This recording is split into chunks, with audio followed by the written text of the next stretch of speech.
That the only thing we have to fear is fear itself. No. Be afraid. Be very afraid. There's nothing to fear except God. Whatever that means to you. Do I look like someone who cares what God thinks?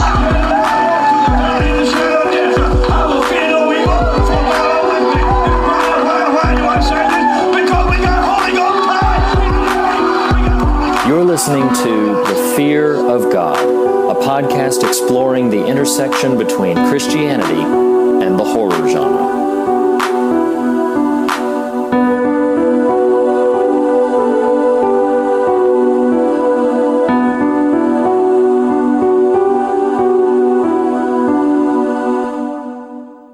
Hello, everybody, and welcome to The Fear of God, Episode 4. We are very excited to be here. We're two people talking about the intersection between faith and horror. That is the basis of our show. I am Reed Lackey. And I'm Nathan Rouse. Sorry, Reed, I was hung up there for a second because I was like, well, of course we're two people talking about faith and horror. To further clarify and maybe speak more highly of our relationship than you, we are two friends talking about faith and horror. That is a good point. That is a good point. We've been friends for a while now, and I just sort of tend to forget that because... And just refer to us as people. We're just Exactly. two folk shooting the bull on the old interweb. But yeah. What are we talking about today, Reed? Well, if you were here for us for our conversation last week, we started talking about James Wan's The Conjuring in 2013. And this year, as we're recording this, 2016, we were privy to a sequel to that, The Conjuring 2, and that's the topic for today. It was and not just this year. I mean, like, what, 3 weeks ago? It's recent. Oh, yeah, it was very, very recent. Well, I should say that. By the time listeners hear this, it will probably be more like 2 months. So yeah, you're probably more It'll probably be right. a couple of months. You were more accurate than me. As is usually the case. Oh, zinger. But no, like, the first Conjuring made a boatload of money. I mean, they made so much money, and so naturally the studios loved that. They've done. Pardon my interruption. That was very, not to get political. That was very a Trumpism. You said they made a boatload of money. They made so much money. You know, that was so imprecise. You know, all the money was made with The Conjuring. So naturally, they beget a sequel. Exactly. Because, I mean, the first Conjuring cost like $20 million to make and made somewhere in the neighborhood of $320 million. That's all the money. Yep. That's all the money. They were naturally going to make a sequel to that. And so I want to kind of defer to you. I saw The Conjuring, opening weekend. And you only just recently saw it. So tell me what you thought about it. What was that? Sure. Well, I want to introduce this topic too I'm a fan of, The Watch. It's a podcast, two guys, Andy Greenwald and Chris Ryan, who you can find on Twitter. But I was listening to them recently and they made a funny comment about how we live in an era and reflecting on our own childhood, you know, and both you and I are in our mid-30s, and how our children will never know the feeling of pining for a sequel to a property, you know, right. When we were growing up, it's like, oh man, I loved such and such. Wow, it'd be so cool to see that world further explored. Man, you know, purely on the notion of sequels and shared universes and franchises, we are at max capacity. Oh, absolutely. And honestly, you know, I sort of stumbled into this thought too. Like The Conjuring is a good example of this because, as we referenced last week, The Conjuring 1 itself spun off, which I haven't seen, and you said you hadn't, the movie Annabelle, which I think was kind of poorly received, but also May itself. I was on Wikipedia last night after seeing the second Conjuring movie, May itself beginning a sequel. So there you go. Yeah. You know, shared universes everywhere in sight, for good or ill. So as far as The Conjuring 2 itself, you know, just on a pure, like, how did I feel about it?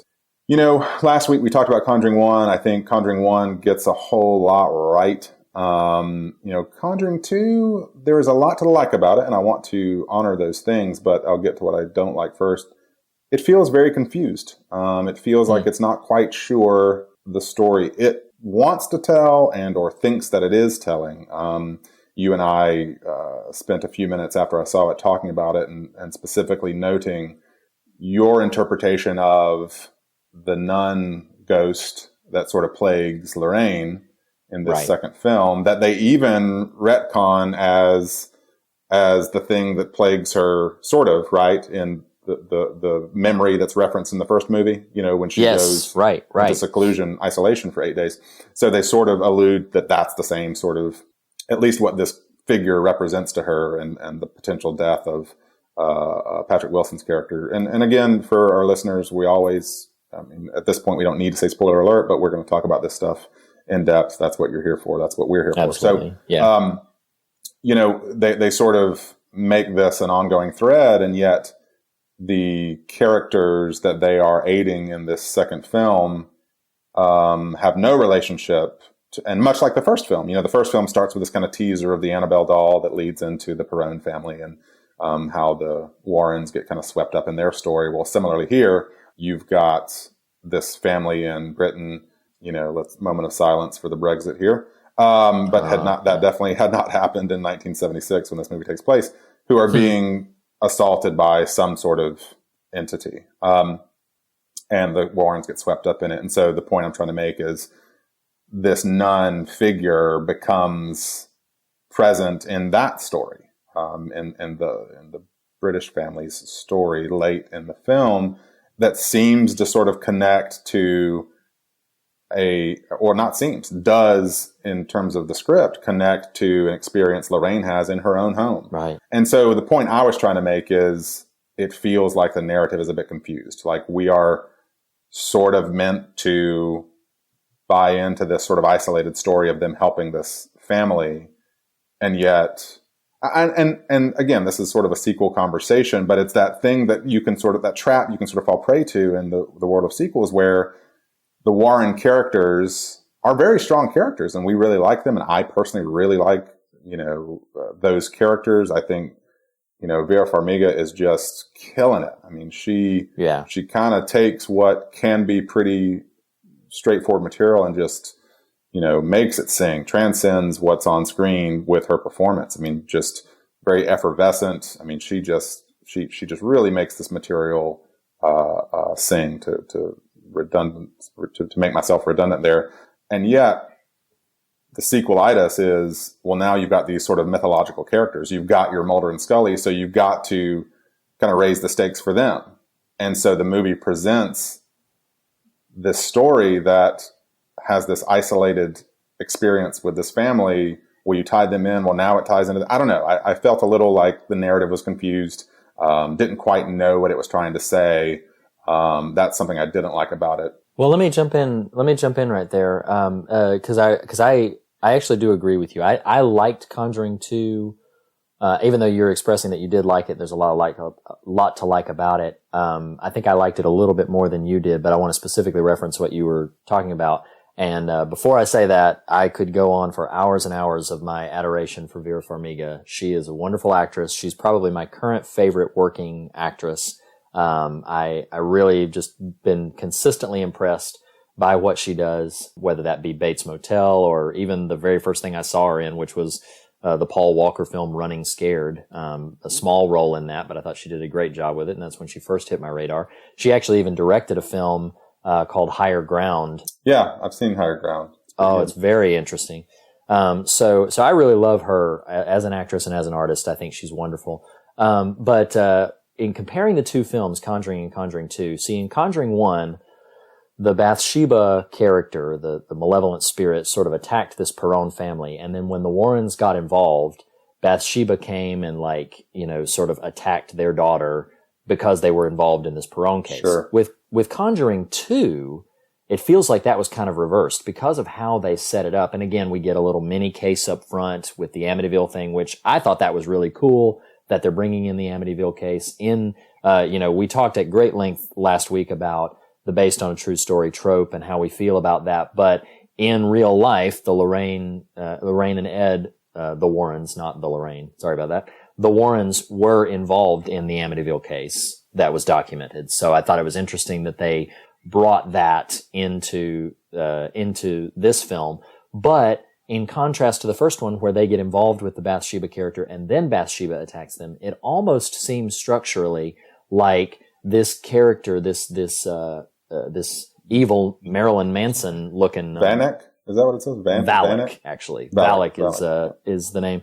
And so that character kind of attached itself to Lorraine Warren, and then it almost sets up this entire thing happening in Enfield in London, that as if that was an extension of the attack on the Warrens. So it kind of reversed it. Which is why I would say it's a little confused, because if what you're saying is meant to be how we're supposed to perceive it, I feel like that's it doesn't make a whole lot of sense. I agree with you on that, because I don't think it's as focused narratively to think, from the first one, they get involved and then there's a threat to them because they get involved. But in this one, it seems almost as if the entire thing revolved around them, and the family at Enfield seem a bit more like pawns in that scenario, versus in the first one where the Perron family really were the focal point. They were the ones who needed rescuing, whereas in Enfield they seem a bit more ancillary. They seem a bit more like they're just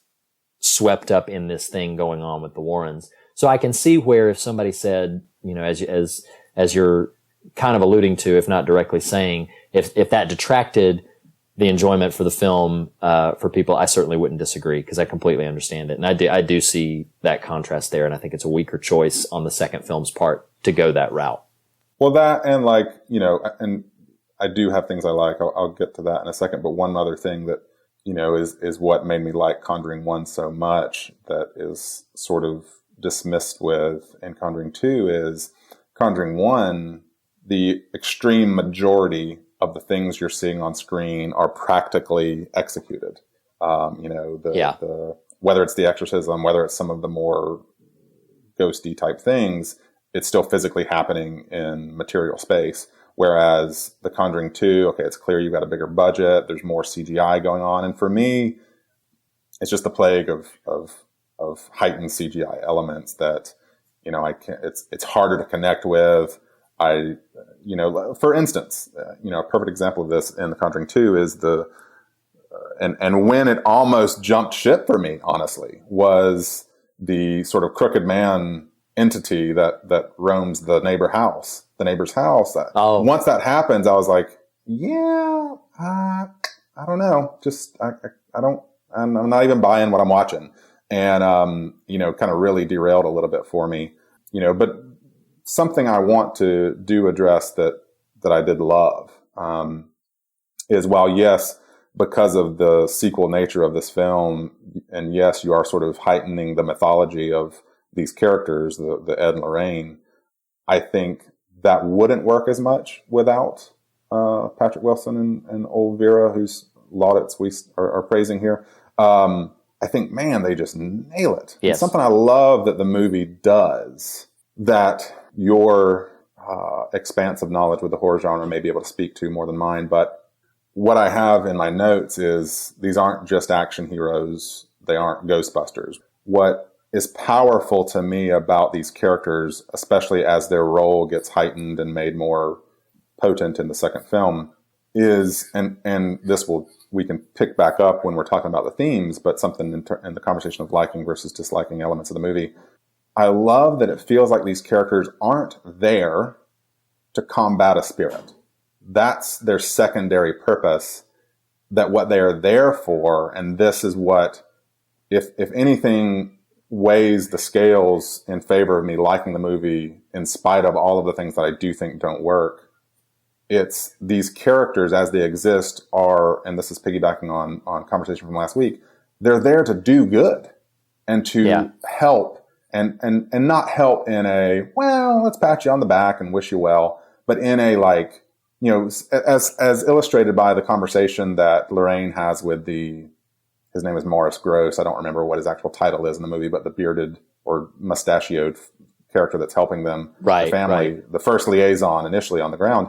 They have this kind of potent conversation, but what becomes evident is they're just trying to do good. They're trying to make good in the world by diminishing the wickedness of the world. And I found that very powerful and made me just really buy into, at least for the technical elements that I didn't care for, the point of the movie and the intention of the movie I could really get behind.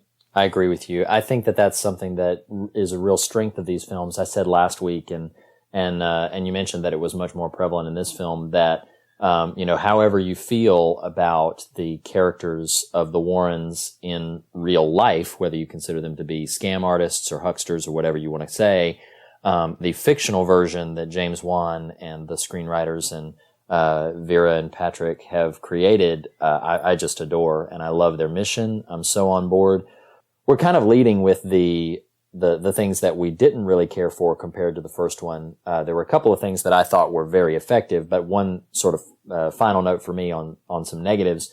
I did think that while both films have some conveniences, some things that happen like, oh, that's a little convenient, the second one has many more of them than the first one. The second one, particularly the scene where they're about to leave on the train, and then all of a sudden, and the way that whole scene played out, like I almost wish that scene wasn't in the movie, because the way that whole scene played out, I knew where it was going right from the beginning. They didn't need all of that, but they made it as if it was this big reveal. I think that was one moment where I was like, this is a little heavy-handed that you would need to hit that moment so hard.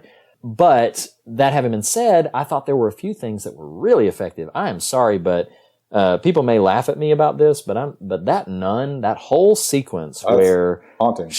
When she has the dream sequence or the vision or whatever it is, where she finds out the demon's name, and the little girl goes in there and is like, "Mom, who is that?" That whole sequence, I was like, I was sitting there praying in the theater, like, "Dear Lord, help me!" Like, that is so scary. And I was even though you kind of referenced it as a bit over the top, man, the Crooked Man got me a couple of times. It's a really, I will say this, we praised last week, we praised James Wan's ability to expand the tension and just sort of, really, let the tension be prolonged. I think as a masterful piece of directing, and this may have been present in the script, but even if it was, a lesser director wouldn't have done it this effectively.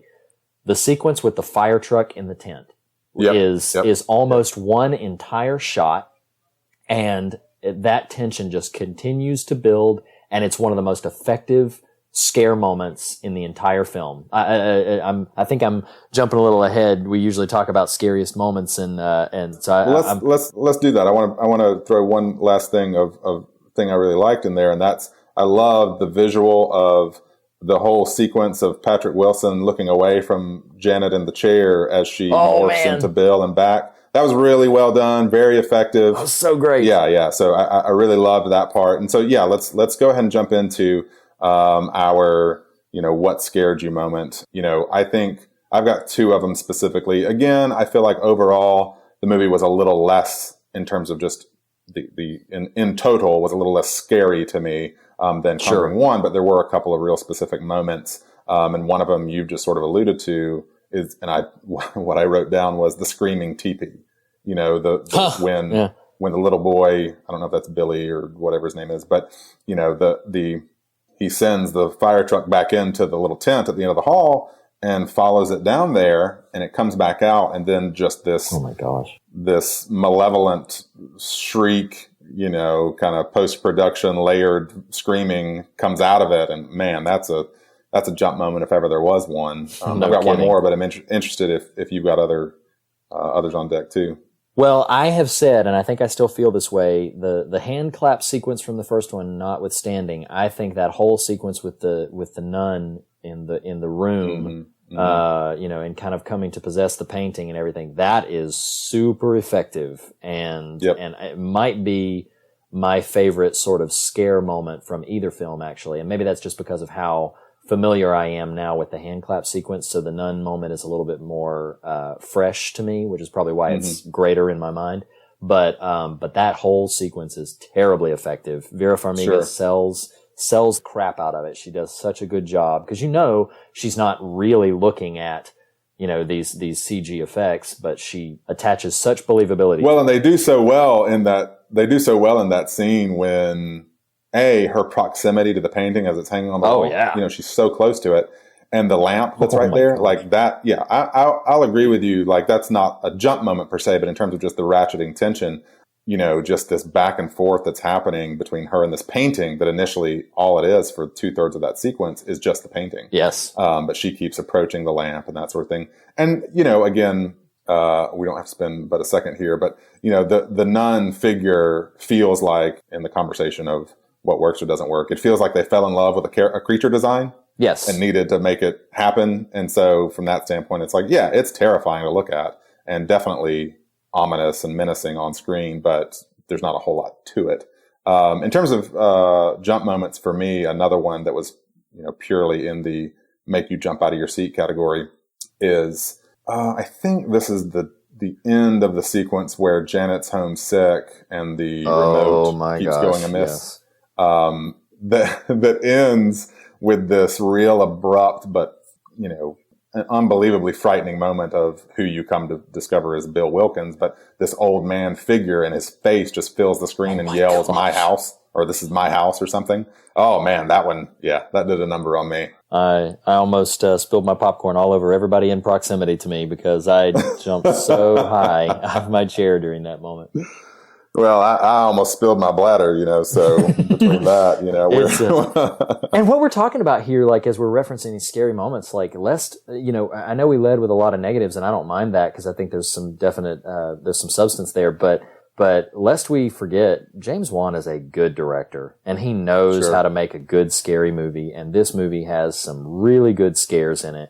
I know that some people online and sort of even in the critics circle, they kind of were like, it's kind of the same as the first one, and they sort of blasé, sort of dismiss it. I did not have that experience. I think if you liked the first one, you might like the second one slightly less, but I think you will still really like it and really be glad you saw it because James Wan and really the entire creative team involved just knows what they're doing to tell a good, scary story, and it's effective, and I think it's got a lot for horror fans to really sink their teeth into. That's very valuable. I love this franchise. Like I want to introduce an idea here that deviates from the pure technicals of the movie on screen, but also isn't quite in the sort of spiritual conversation yet either. And, the sentence you just said kind of teed up this idea that I jotted a note down on this. And some of this is informed by just, other podcasts and commentary I'm consuming about pop culture and stuff. And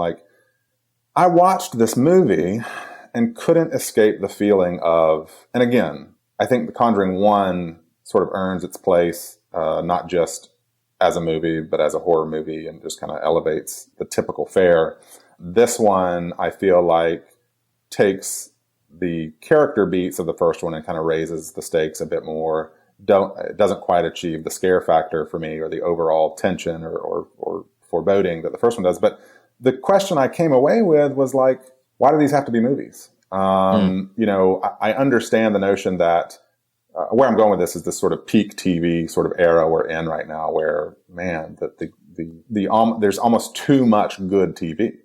Yeah, you just can't get to everything, and there's so much TV, period. And then what is being produced, generally speaking, is a lot more high quality. But I watch a movie like this, and this would not be a thought that I would have had after just the first Conjuring movie. But after this one, I kept thinking this could be, I think of Sherlock, the British Sherlock, these kind of feature length, technically they call them seasons, but they're just kind of 3 feature length movies, for lack of a better way to put it. And I think there's clearly Vera Farmiga does Bates Motel, so it's not like there's an aversion to the world of television.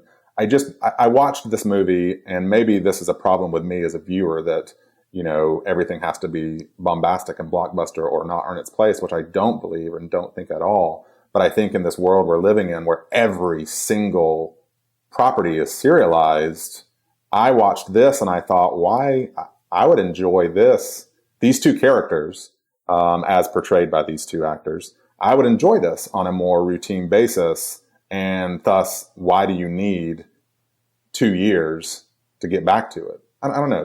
I don't know if that thought resonated with you at all, or if you think those kind of things watching these movies these days. Well, I do. Here's what I'll say in response to that. Like, while I agree with you that I'd love to see more of these characters and I'd love to see them on a more regular basis, I will say that, on pure practical levels, I'm sure budget plays into that. I'm sure the budget for an episode of TV, even for an episode of Sherlock, which, yes, is ostensibly a feature-length episode, I think the budget probably plays into account for that. And also, if it was TV, I'm not going to lie, I would miss the fact that I saw this on a big screen. Because God, I love the experience of seeing this on a big screen. Yeah, I don't disagree with either of those points. Well, I'll disagree with the budget one a little bit. I know you're not, you haven't jumped into the Game of Thrones world, which is totally fine and whatever. But in terms of pure budget, I don't think that conversation really exists anymore. It does. Hear me, it's all a little bit relative. But look at, like, I watched The Conjuring 2 and think, yes, there was a glut of CGI on the screen, but there was nothing in that movie in terms of the story told that could not have been told on a small screen, or at least in a more, if you're going for serialization, let's go all the way and put it in people's homes. Like, The Walking Dead, it when it does the horror right, it does it really right. So the budget of that show is purely the sheer volume of actors you've got on screen and sort of the ensemble. Right. But I think the budget question, it's just an interesting world we're living in culturally, pop culture wise. Like, I watch this movie and I think these would be far more interesting. Going to the theater raises the expectations too, which is sort of an unintended dismissal of TV, because I think TV has so raised the bar in terms of what it's putting out. Well, and I will tell you, anyway, just some food for thought. Sure. And I will tell you and our listeners, in case they don't know about it, that it's ironic you mentioned TV in relation to Conjuring 2, because the haunting that happened at Enfield is actually one of the most well documented. They say this I think in the beginning of the film, but this is actually true. The haunting at Enfield is one of the most documented real life paranormal cases on the books. And not that long ago, earlier this year, the BBC produced a 3-part sort of mini series called The Enfield Haunting, that the Warrens are not even a character in, but that character, Maurice Grosse, is the star of. And that was produced for TV. We watched it. Is it a scripted sort of fictionalized, or is it documentary style? Yeah. It's fictionalized. It's not a documentary. It's fictionalized story. Maurice Grosse is the main character, and it's very good. It and The Conjuring are setting out to do two entirely different things, but it's just interesting to me that you brought up the desire for TV. There actually exists a 3-part TV miniseries called The Enfield Haunting that I think you can stream right now. I might be wrong about that because I haven't looked into it, but yeah, it exists and it's very good. It would be a completely different conversation and maybe too long to take to describe the differences between that and Conjuring 2 and how I felt about each one, but I will say that it's worth your time and it's worth seeking out, especially if you want to learn a little bit more about some of the finer details of what happened in this specific haunting without the focus on the Warrens that Conjuring 2 gives you. It was very good. And I think too, just to sort of close up that loop on the TV versus film conversation, I think that it is, I ask myself often, if I read a book that is popular and that I liked a lot, and then of course they're making a movie out of it. I heard, he's a very divisive personality, these days, but Orson Scott Card, the writer, when his book Ender's Game was talked about being made into a movie for years and years and years. And he finally just said, like, why does it have to be a movie? Like, it's a book. You can read the book. You can experience that. Why does it have to be a movie? And I think that's an interesting thing to think about, is like, why do we have to have it be in this medium versus that medium, or what the differences are there? And I think that while there's definitely some fun avenues to walk down, I think I would more personally land on the side of, well, this is what we have. We have a movie franchise. We don't have a TV franchise yet, but we have a movie franchise, and as it exists, I'm really fond of the first 2 entries. And if they wanted to make 3, 4, and 5, and they were of this same caliber or quote close to this same caliber, then I will buy my movie ticket every single time and spend the money gladly, because I'm really enjoying the fact that they exist. And one final note on the TV thing that you're going to laugh about, and I'm probably not going to cut this out. It was announced that James Wan, ladies and gentlemen, the director of Saw, the director of Insidious, the director of Conjuring 1 and Conjuring 2, is going to be directing the pilot of the new TV show reboot of MacGyver, because he is such a big fan of MacGyver, the TV show. You want to know two funny things about you saying that? What? Is when you started to say, you're going to laugh at me for this, the word that popped into my head was MacGyver. This shows how well I know you. So first, I had no idea that Juan was associated with that. I don't know if you know this too, and again, I would have to do some digging to validate this, but I saw recently where they've had to retool the entire pilot because it just isn't getting received well. As, oh my gosh, that's funny. You would be disheartened by it, but I would say, well, of course it's not being received well. It's MacGyver. Why bother? Oh my gosh. Which, that's a subject that I'm sure our fans of both faith and horror do not care a lick about. But man, I love me some MacGyver. So kind of bring us into a conversation about some of the themes that I think Conjuring 2 explores versus Conjuring 1. And I do want to try, even though it touches on some similar things that Conjuring 1 talked about the relationship with the Warrens and their strength as characters and as a couple. I don't necessarily want to retread any of that, but one specific thing that stood out to me in Conjuring 2 is this idea of the name of the spirit holding some key significance. And I thought that, to me, I don't know what other themes might have jumped out to you, but that to me was one of the most prominent things of interest when I was coming out of that movie is sort of the power of a name. And, listeners hopefully know by now, and eventually we'll stop qualifying this, but we're going to spoil everything. Conjuring 2 is a more recent movie, so I want to be a little bit more sensitive to that. But it is, we're going to be spoiling everything possible about this film. If we haven't already. Exactly. Yeah, exactly. The climactic moment of the film revolves around the fact that Lorraine Warren has learned the name of this malevolent entity. And at having learned the name, in this story, that gives her power over this creature, over this spirit. And I thought that as a story beat was very interesting because I do think, obviously in biblical contexts, names meant a great deal to, not even in terms of spiritual or supernatural significances, like what you were called as a person. Your name was tied to your identity and even to a degree to your destiny. Abram is told by God that his name would be Abraham, which is father of many nations. And Jacob, which that word means deceiver or supplanter, his name is changed to Israel. And that's a moment of great significance. In the New Testament, Simon's name is changed to Peter. He, to the degree that he's now even referred to as Simon Peter. And so it's interesting to me, this idea of the significance of a name and that knowing the name of something gives you a certain degree of control or a certain degree of power over it. And my only real thought on that of substance before I throw it to you is I think there is a truth, no matter what your faith background is, there is a power to what you call something. What you describe something as positions it in your heart in a way that will affect how it affects you, if that makes sense. That if you say of something, well, this is a disaster and this is going to be terrible, then I think your stress level is going to be increased, your anxiety is going to be increased, your ability to overcome whatever challenge you're dealing with is going to be increased or decreased. But if you say of something, this is not a big deal, we've got this, we can handle this, then those stress factors go down, those anxiety levels go down. I don't know that I would take this idea on a personal belief of mine to the fullest extent of, well, there are some people in the Christian culture, at least my Christian culture growing up, who would literally say, if you had the sniffles or if you had a headache, don't say you have a cold, don't say you have a headache, because then that speaks it into existence. There's that idea of speaking something into existence. And without being completely dismissive to a bunch of people that I love, I did find that idea a bit nonsensical.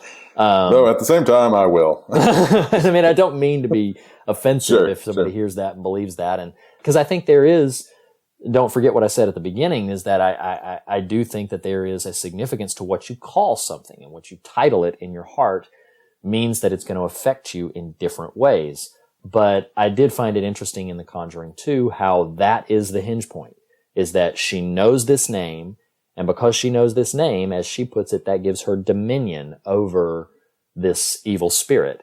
And I just want to know, in general, some of your reactions or thoughts to that idea of, what we call something, giving it or taking away its power in our hearts and minds. What do you generally think about Sure. that idea? I mean, I think that I think that's a sort of powerful through line that, honestly, for me, the movie kind of makes it a little bit of an afterthought that could have a bit more nuance to it.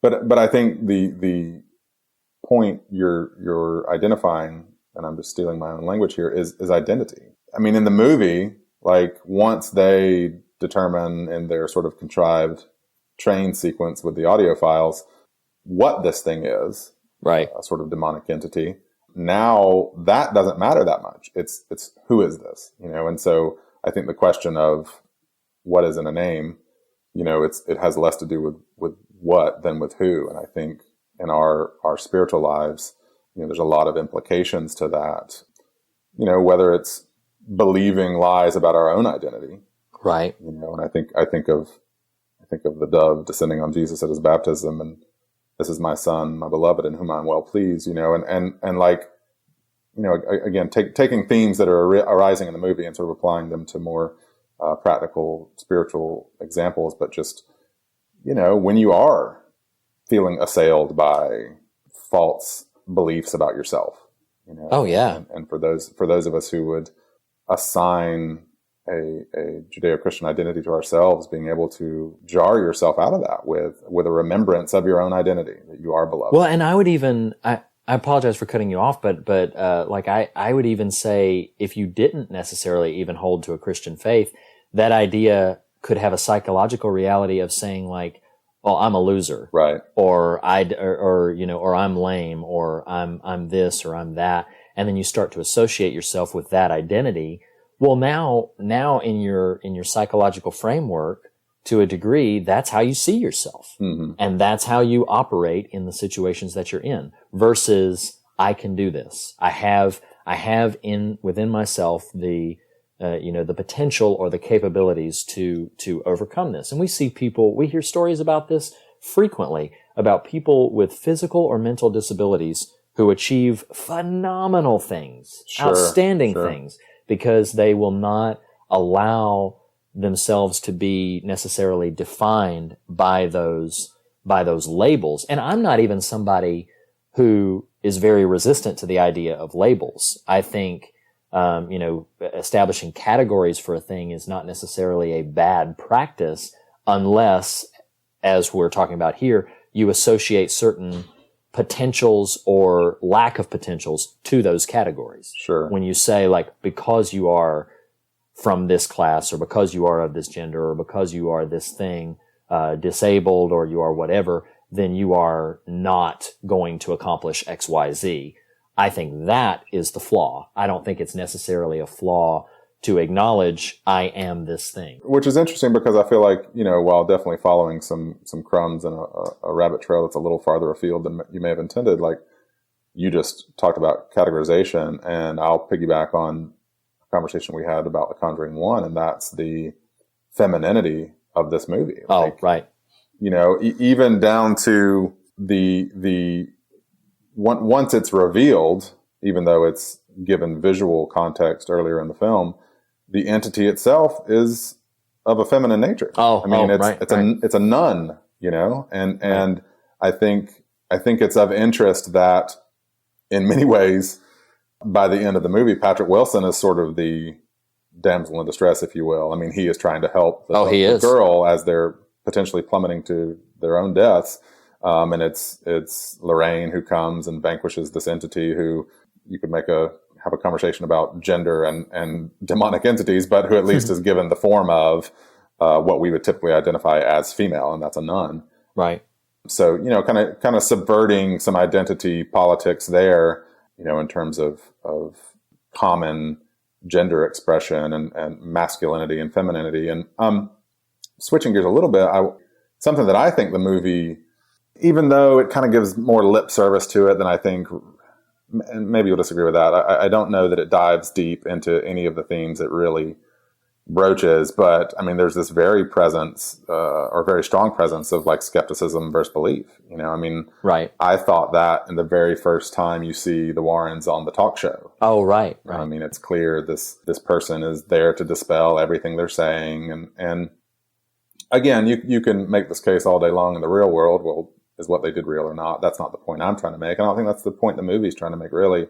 You know, then in the infield scene, the infield sequence of events, you've got Franca Potent from the Bourne films, who, bless her heart, she is given nothing to work with other than be cardboard and dispel everything they say. Like, Right. you know, it's a very one note sort of character, but Which is unfortunate. You know, you're right. Yeah, it is. Which is meant to be the foil to what they're doing. And I think there's an interesting case to be made that the movie flirts with, that it's almost not interested in the conversation of skepticism versus belief, even though I'm introducing that conversation here. Like, it's almost less interested in that than just sort of making sure we're aware, well, yeah, I mean, this is something to be considerate of.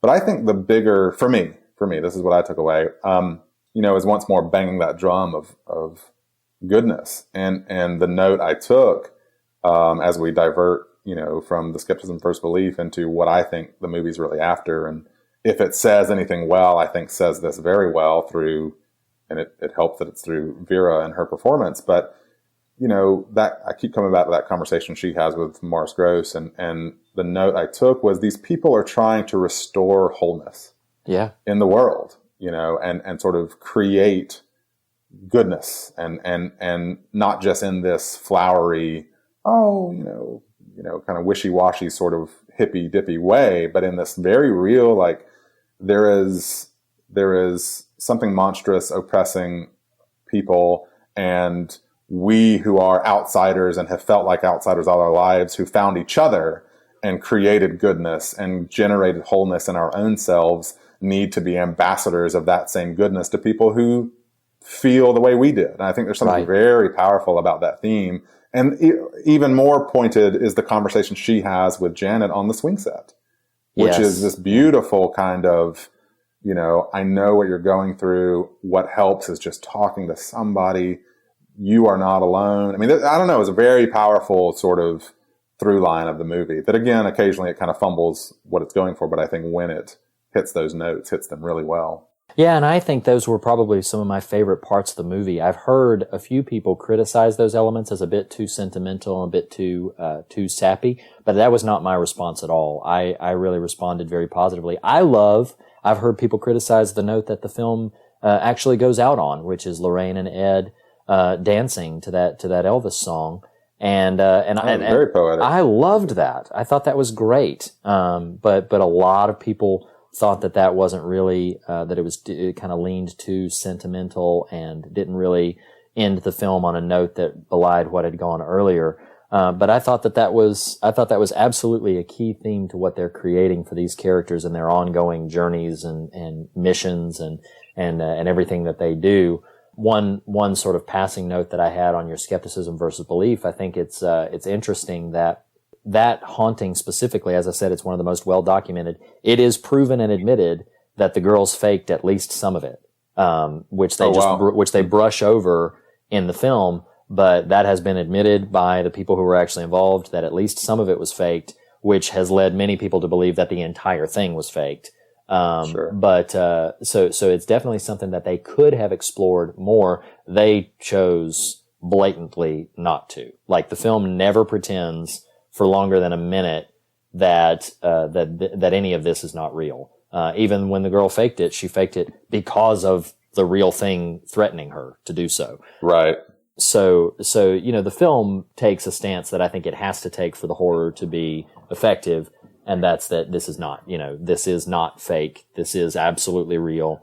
But and I think to jump in on what you're saying there is that one of the takeaways I have from the movie that I think can be applicable to our conversation about the nature of things spiritual and not just spiritual, but, you know, perhaps Christ-centered, if you want to use that language. You know, regardless of the framework of the Janet character and what she is or isn't faking. Like the Warrens, and again, ignore what it is they're buying into, but the Warren characters are bought in, Yes. and we're talking specifically about the context of the movies.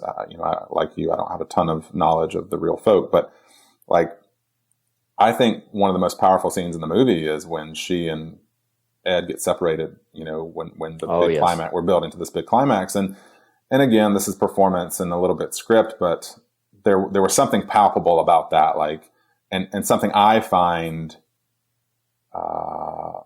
beautiful in the real world and want to be a practitioner of, like, there's so much about faith and about the trappings of the Christian subculture that is so much lip service and so much just junk that what I want to sort of scream from the hills sometimes is show me someone who can really when their back's against the wall, can say, this is it. This is what I am staking my life on. And that is that a goodness can be made real in the world, and I can do it through the sort of teachings and life of Jesus. But again, as far as the movie itself is concerned, these characters just believe it. And there's something about that, regardless of some of the things I don't like about how the movie was executed, that I think they get really well or get really right, is like that scene in particular. Man, she is so fraught with concern for him right there because she believes everything that she says she believes. And I think that's a lost art in our world, which is as evidenced by the sort of political climate we live in right now. Like, you say all this stuff, but if you actually believe all the stuff you're saying, one, I'm really worried about you, because a lot of what a lot of the world is saying is really negative and really vitriolic. Like, back off, man. You got to tone down the rhetoric. But B, say what you believe and believe what you say and act accordingly. And I think that's the power. And to me, an overarching, the greatest theme I take out of that is these characters are just, they're bought in from their youth as they sort of talk about their stories. And I love it. It could be hokey, as you said, some critics are saying. I love the poetic nature of, she tells Janet their story first, and guess what I did when I found that person? What? I married him. Yeah. And then 30 minutes later, he's telling the same story. And it's just really beautiful. Like, I really dug I loved it. That aspect of the movie that you could call hokey. I just say you've done a good job creating these characters who don't just believe in the things they're saying, but believe in each other. And really, when the chips are down, they're going to have each other's back. And it's not, as much as I've used the kind of Scully Mulder analogy with them, where they deviate from Scully and Mulder is Scully and Mulder were always foils for each other. Right. One was the believer, one was the skeptic. In Ed and Lorraine, you've got folks who are bought in, dead set. This is how the world operates. We're going to do everything we can to take back and impart goodness and restore wholeness where it's needed, because we found that in each other. And I think that's a really lovely theme of these movies. Absolutely. And it's so amazing. Well, not necessarily amazing, but I really love the fact that where you landed all of that in terms of themes that you drew out of it. I had written down a passage of scripture that I did not share with you beforehand. Not that that's that important, but 2 Corinthians chapter 4, verse 13 was one of the... I think you mean 2 Corinthians. Wow. No, I actually mean 2 Corinthians. But sincerely, 2 Corinthians chapter 4 and verse 13 says this, and when it says in this passage, it is written, it's referring to Psalm 116, but the text says this, it says, it is written, I believed, therefore I have spoken. Since we have that same spirit of faith, we also believe, and therefore speak. So you're talking about, say what you believe what you say, that unity there. It's something that I had written down that that was definitely on my mind coming out of the film is talking about this whole idea of speaking things into existence and the substance of belief behind what we say, how deficient that is so often, where people do not speak from a perspective of things they genuinely believe. They simply pass on the rhetoric that they've absorbed or that they've heard, but how much substance, especially if you are a person who's trying to fulfill wholeness and fulfill goodness in the world, that the substance of your belief comes out of your mouth. I didn't write this scripture down, so I don't quite remember where the chapter and verse is, but out of the overflow of the heart, the mouth speaks. What you believe in your heart is what will come out of your mouth and who you are. So what somebody says, it's going to reflect to a degree how they see the world and how they navigate through it. And I think, as we said, there's a power to what you call things. There's a power to the name that you have associated with things. And I think more so than that, there's a power to verbalizing those things out in the world, to speaking the goodness you want to see take place, to speaking that out from the depth. And I think it works in relationship with what you believe. When you speak it, you solidify that. And when you hear it, it solidifies what you believe. And you can bend that in either direction. I would hope that most people, we know that most people don't, but I would hope that most people begin to sort of bend that in the direction of goodness and wholeness. But we know that sometimes it works in the opposite way. But regardless of that, I think the principle is true that what you speak enforces what you believe, and out of what you believe is what you speak from.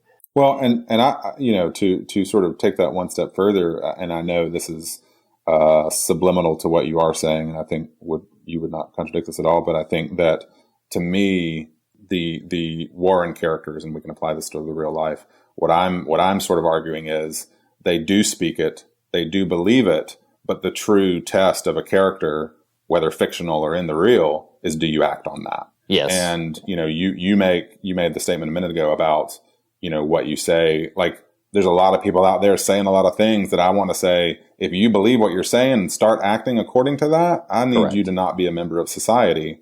The problem comes for those of us who we would consider part of, the universal church in terms of Judeo-Christianity, and however you want to nuance that. Like, the problem is equally true on the other side of that, which is, if I can't act accordingly to the things I believe, then there's a problem with my beliefs. Yes. Like if I can espouse a certain thing and not sort of back it up in the real, that's problematic, and that creates, dissension sort of internally. And I think that's, to me, what's fascinating about these characters. Whether I'm sure there's conversations sort of on a production level about this stuff, but whether it was intended or not, that was something that was really powerful to me, and why something like the dancing scene at the end works just fine is because these characters have consistently acted out of their belief system. And their belief system is, we are going to be ambassadors of good in the world, maybe perhaps on a level that most people might not engage, but regardless, the baseline is there, which is, we're going to create good where we can and aid those who need it where we can. And we're going to be at peace for having done so. And I think that's what really makes that story settle in a real positive, nice place for me. Yeah. And I think that, at the risk of being a bit cheesy, I think that settles this conversation in a really nice place for me. I think that's a great note to end on. We've obviously talked about a lot of things and touched some subjects in broad spectrums and some more specifics, but as we say every episode, the fear of God may be the beginning of wisdom, but it's not the end of the conversation. And we'd love to continue this conversation with you guys. You can find us in a number of places on social media. You can follow me on Twitter at Reed Lackey. Nathan, where can they find you on Twitter? At the Nathan Rouse. You can also like us on Twitter at The Fear of God. And there's a link to like us on Facebook as well there. You can also check out, I don't think we've mentioned this the last couple of weeks, but you can also check out our hosting site, morethanonelesson.com, and there's a podcast there, a weekly podcast. Check out those posts and leave some comments in these posts for these episodes. You can also email us at fearofgodpodcast@gmail.com. It's all one word, fearofgodpodcast@gmail.com. And either way, we want to hear from you. Did you like Conjuring 2? What were some of your favorite scary moments from it? What did you think about some of these themes that Nathan and I sort of took away from it? And how do you feel about those subjects in the world? So either way, we'd really love to hear from you. Feel free to reach out to us there. And next week, we are not entirely certain. We will either be talking about Sinister, which is a 2012 film by Scott Derrickson, or we might be talking about the more recent film by Dan Trachtenberg called 10 Cloverfield Lane. Either way, both of those films will be on the docket for the next couple of episodes, so stay tuned for that. And meanwhile, thanks so much again for listening, and Nathan, thanks so much for being part of this conversation with me. Yeah, man. Very enjoyable. We'll see you guys next week. Bye.